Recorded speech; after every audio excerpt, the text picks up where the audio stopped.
Hi, everybody. Welcome to Chat with Jen. This is Nettie. She's here beside me like usual.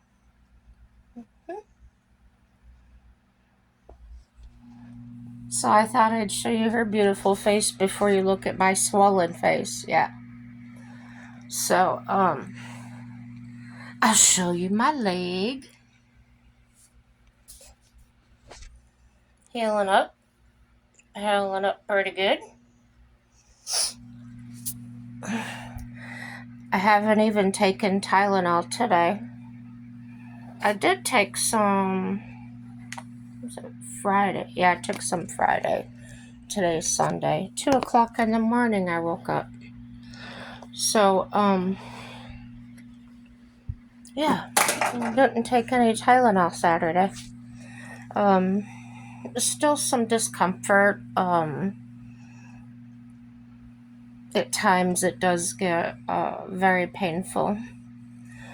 But yeah, go ahead and subscribe, like or dislike, share with friends and enemies. I hope everybody has a happy day and hope you stick around and listen to my video. I have some stuff to get off my chest. If you don't want to hear it, see you some other time. Another video I was talking about, I was having thoughts. A lot of memories coming back from my childhood. And just thinking about happy times and everything like that. She's looking at me, winking. Yeah. I hope I got her face in there. Anyway,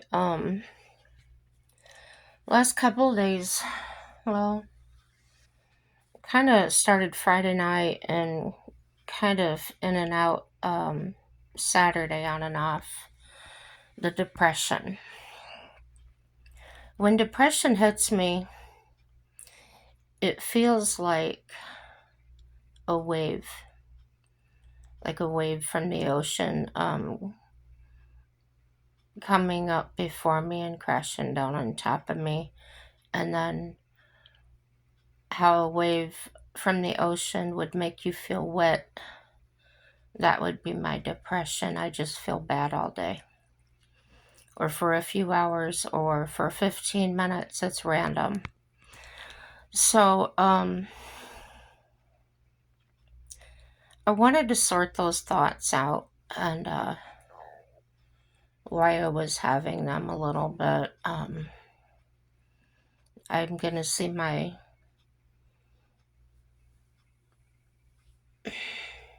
head therapist this week again and work on some stuff, but this is what I do. So this way I have things to bring up and talk about. I know I'm kind of beating around the bush and I don't mean to drive you crazy. It's just, in a way it's hard to talk about, but I want to talk about it. I like watching my videos and listening to myself so I can tell that girl on the video how to solve her problems. So, and hopefully it may inspire somebody else, or maybe somebody can share their experience with themselves or a loved one. So I was kind of delving into those memories of happiness. And in between the happiness, it was very bad.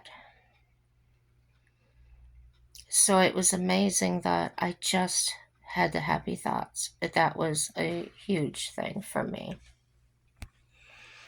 The in between times, I was usually I was grounded all the time when I was a teenager. And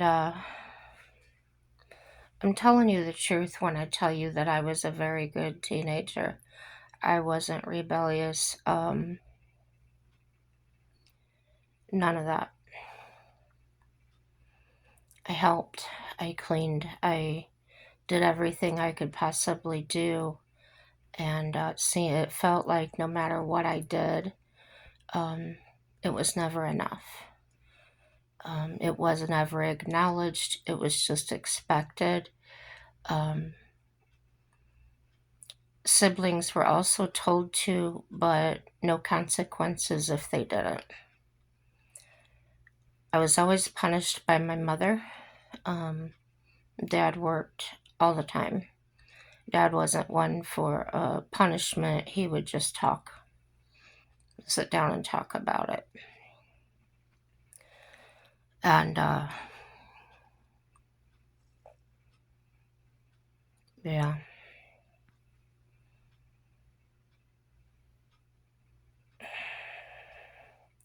So what I looked up was why. Why would a parent punish a child for no reason? My friends calling me to go somewhere, and I'd say, well, let me call you back. And I would ask my mom if I could go out, and she would say, no, you're grounded. Well, when did you ground me? Just now. What for? What did I do? Go to your room and sit there and think about what you did. Think about what it was you might have done. So,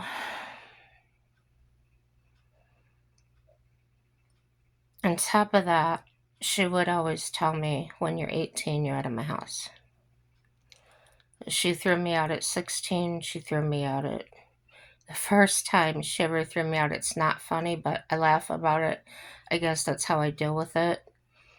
I was 3 years old the first time she threw me out. There was snow, and she stripped my clothes off and she put me outside in the snow. Um, my dad found out. He came and got me, and her reason turned out to be I wouldn't sleep in my new bed. So my new bed was a twin bed.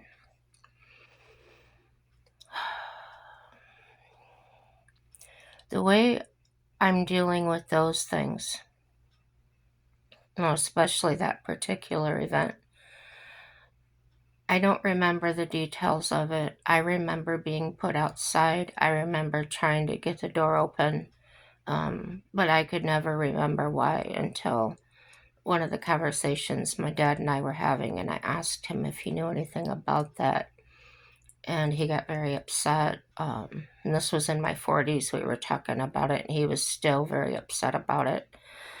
And that's when he told me what it's about. So, I'm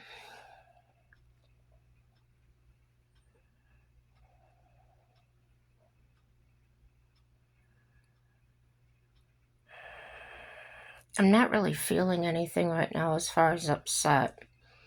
I just keep pausing because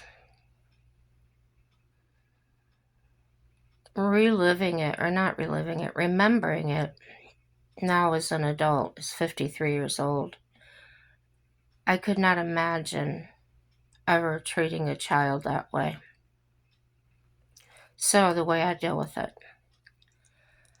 I have two pictures of myself when I was very young. One was taken when I was 4, and one was taken when I was about 5 or 6. And I have the photos up where I can view them. And I tell that little girl in the picture, I've got you. I love you. And I'm going to care for you. And it helps. I'm learning how to love myself. Because that's where it starts. There was nothing wrong. I didn't do anything wrong. I always asked permission to do anything and everything. I was always afraid of them not knowing where I was at, or, uh, yeah. It all seems so backwards to me and confusing as a teenager. Um, my friends would comment, "Why are you always grounded? Why, I said, I don't know. Their parents, well, you must have done something. I don't know what it was." And if I asked about it later, she would laugh at me and say, "Because I felt like it." Um,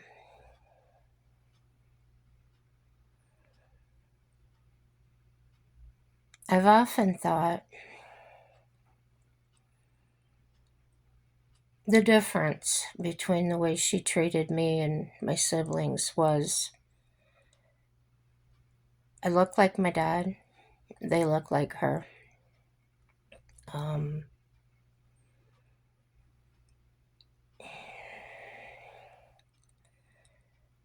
I was the responsible one. I was the one that she put in charge of everything all the time.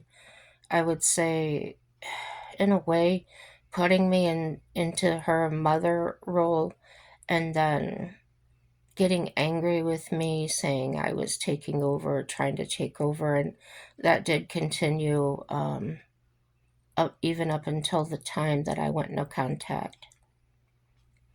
She would call me to help her at her lock shop and straighten out my books, take my inventory, and I would do that. And when I got done, she would usually blow up at me and say things like, "Oh, you think you can just come over and take over my business and make me leave." So she always had a catch, and I allowed it to happen too long. And I often wonder,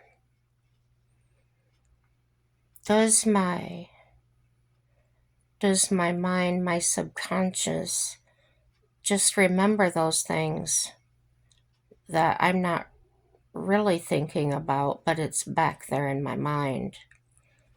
And that's the wave that crashes over me.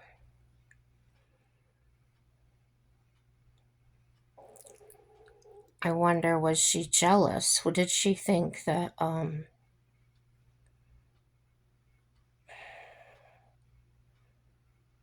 my dad would take me places? He taught me how to trim horses' feet and shoe them. He would often take me with him on the weekends. We go around shoeing horses and whatnot when he was off work. From the time I was probably about 12 or 13 years old, we did that. Um,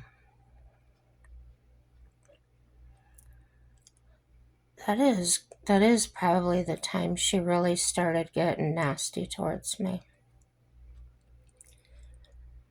Hard on me, I guess. I often wonder now, was she jealous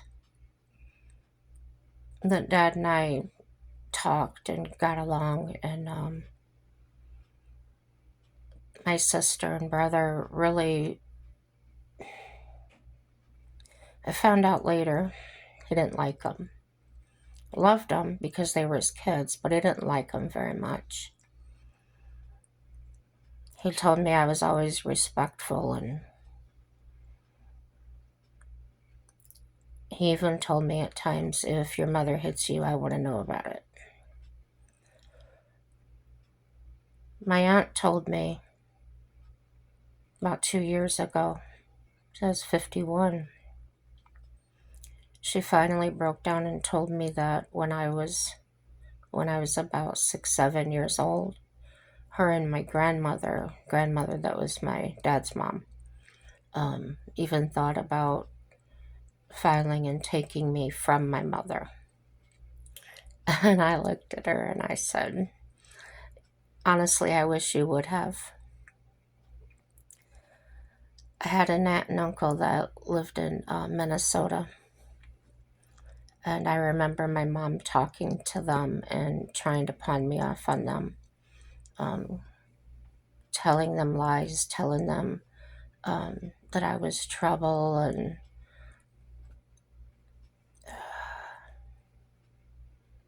she even, this part absolutely split me right in half one day. I asked her if I could go out. It was about 7 o'clock. I wanted to go out with my friends, go uptown and visit with my friends for a couple hours. And her and my dad were in bed watching TV. They were usually in there they go to bed at 7 o'clock at night, watch TV. And I asked if I could go out. And she said, ask your father. So he's sitting right there. I said, Dad, can I go out? And he says, I don't have any problem. I don't see why not. And my mom turns to him and she said, do you know she's going up there to whore around?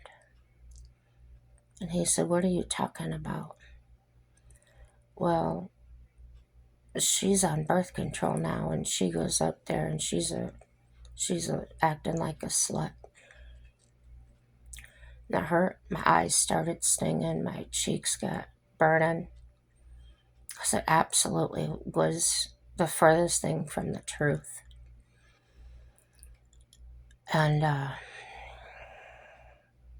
that's the first time I realized what a manipulator she was. My dad killed me that night in my heart. And he said, you effing whore. Get out of my house. Dad was I felt like he was the one person that was on my side. And we did straighten that out before he passed, which was a good thing. It really was. Um, he said, I really should have known. Talking about himself, he said, I really should have known. And I told him that just totally split me, murdered me emotionally, murdered my spirit. When you try so hard to be the good one, and I'm not talking about the kind of child that's acting like they're perfect or they're better than everybody. I just kept my head down and worked. I did things to keep my sister and brother out of trouble. I would clean their rooms for them so they didn't get yelled at. I made a lot of mistakes. As we were growing up into our adulthood,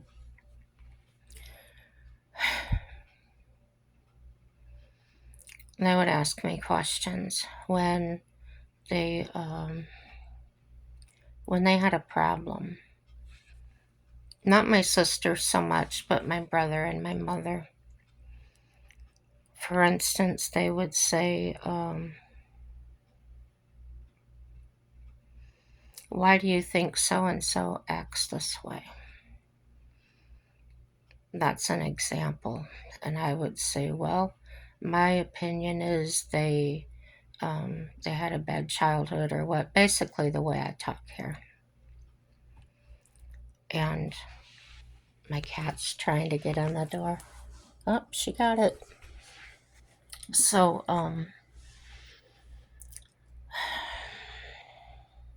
when they wanted to talk about something or they wanted an answer, they did that. They come to me.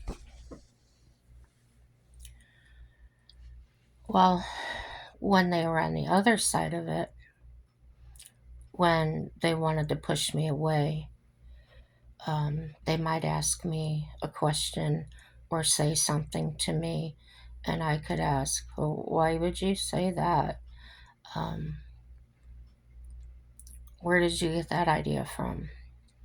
Because they were usually saying something about me, um, asking me, well, why did you do this and this? And I hadn't done anything like that. Um, Say they saw me somewhere when I lived 45 minutes away and I wasn't even close to that area. Um, I didn't leave before because I kept saying to myself, if I try harder, if I love them deeper, they'll accept me. They'll love me. They're my family. How could they not accept me? Um,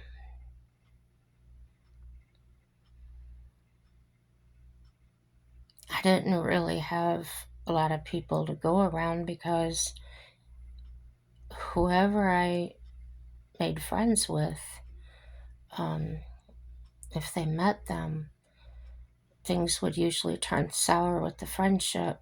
Um, I don't know what they said. I don't know what, even if it was them, I don't know that for a fact.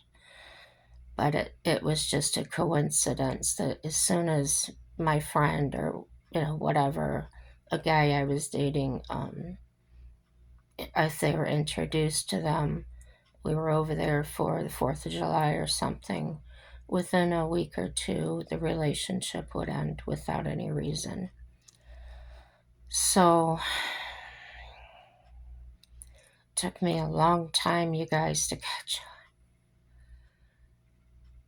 I went through feeling stupid. I went through feeling guilty. Um, I have a lot of guilt now. Um, I don't know where it's coming from exactly. It seems to, like I project guilt onto my husband now and people around me. Mostly in my mind. I don't accuse anybody of anything. It's hard to explain. For instance, I'm pushing so hard to get better. I don't want to stay in this bed. I don't want to use the walker. I want to go, go, go. And my physical therapist is telling me, you're doing too much. You need to slow down. Um, and then all I can think in my head is, you don't understand. I have to get better. I can't keep relying on Mike. He's going to leave me. Is that an abandonment issue? Fear of abandonment? I don't know. To me, it's a guilt. It's a guilt that somebody has to take care of me or that I have to need somebody.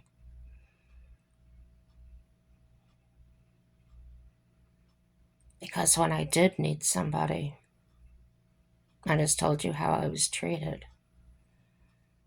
So that's what I'm working out in my head therapy, my psychology therapist. Um, any advice or input is welcome. Um,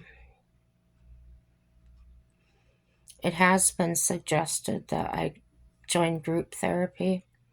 I don't really want to do that. This is the only kind of group therapy I would really do. Um, yeah, so I'm in a different kind of way these days, and my videos will probably reflect it. I'm gonna try not to. It's no fun to watch somebody that's depressed or whatever. Um,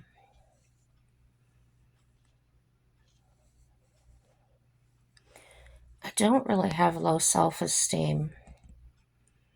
I feel pretty confident about myself.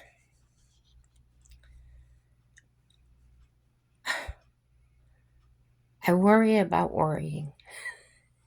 It's so dumb. Why am I worrying about this? But then I worry about it again. Or not, I shouldn't say worry, but think about it. Why am I thinking about that? It has nothing to do with today. I've moved forward, forward motion. Here I am. It's not going to matter 100 years from now. It doesn't have any bearing on my life right now. Why am I worried about it? I feel like my guilt or my feelings here are a little bit justified because Mike's kind of snippy. Um, Maybe I'm oversensitive. Like yesterday, he came in here and he says, "Tell me what you need." I needed the ice machine for my knee um, fixed up with the ice water. I needed something to drink. I needed breakfast. I needed my morning pills. And things that I would normally get up and get myself. Um, but it's hard for me to sit in the wheelchair very long. My leg starts hurting. My knee starts hurting in a bad way. So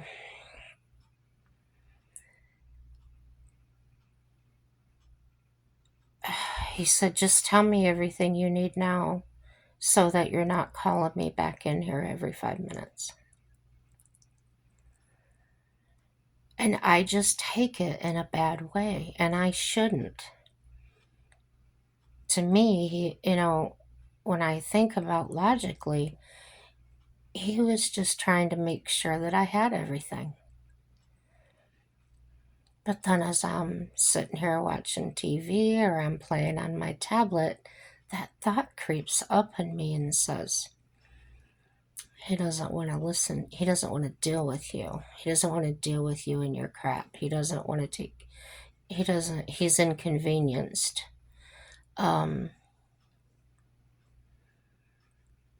Those are the things I want to talk with my therapist about. Why am I feeling like this? And having these thoughts, help me work them out. And she will. This is a hard video, sad video, whatever. And I understand if you don't like it. Like I said, it helps me to get it out there, to talk about it. I'm not the only one. I just hope it reaches somebody else that maybe we can encourage each other. Um, Even if you're not going through it, I've had a lot of you encourage me, and I love that. So, no plans for today. Didn't do anything yesterday. Yes, I did do something yesterday. I got my butt up and I went in there and I cleaned the litter box and I vacuumed and I even vacuumed Nutty's cat tree. And after that, I was really wiped out and my leg was hurting me because I'm doing all this from the wheelchair because I'm not allowed to put a lot of weight on my leg yet. So I do all that. I'm supposed to feel good that I did something. But no, I couldn't feel good about that. All I could do was think, you're weak. You need to do more. You need to help more. Mike's crabby, so it's your fault.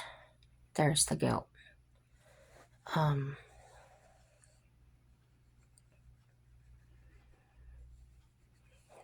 Yeah. I really appreciate you guys listening, and I hope that gives more of an insight of why and how I could go no contact with my mom.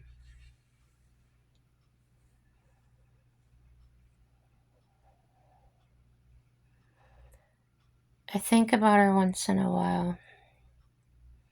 My sister and I talk about sometimes every Saturday, sometimes every other weekend. Depends on how busy she is. And once in a while, I'll say, "Is mom okay?" And she'll tell me, "Yeah, I know." But we had made the agreement years ago that she knew mom and I just clashed. And I said, "Well, I'll take care of dad and you take care of mom." So that's what we're doing. And mom wasn't feeling good. She was down in Florida with her boyfriend. So my sister flew down there and checked on her and stuff like that. So, yeah, it's working out. My decision, I feel, was the very best I could do for myself. It was the first step in taking my life into my own hands and not letting someone else try and run it. So I encourage you, if you truly are being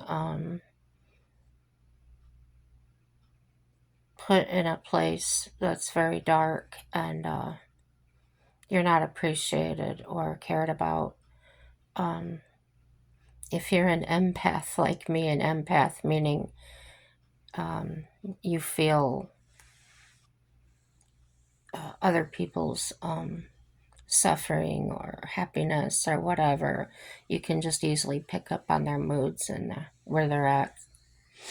So, if you're that way, I know it's hard. I know it can. Well, I know it can be hard. And maybe you're the kind of person that's got it in control, that's got it all figured out. I would love to hear from you. What are some of the tools you use? Um, I can say I don't give a care, or I don't. But it's a lie. I honestly don't mean that because I do care. Obviously, I witnessed 40 some years around people that were abusing me probably if I didn't care so much. So yeah, the nomad life is looking real good to me. Um, as far as if something were to happen to Mike, if he was no longer alive, um, I would probably give up the apartment and hit the road, and wherever I ended up, I would end up, and most likely to Ladada, which may not be far off. It may be far off. I don't know that yet, so I may go first. So I want to enjoy it. I'm reminded all the time because I'm always checked by doctors. I have heart failure, I have kidney failure. But God is still on the throne, and He has the final say.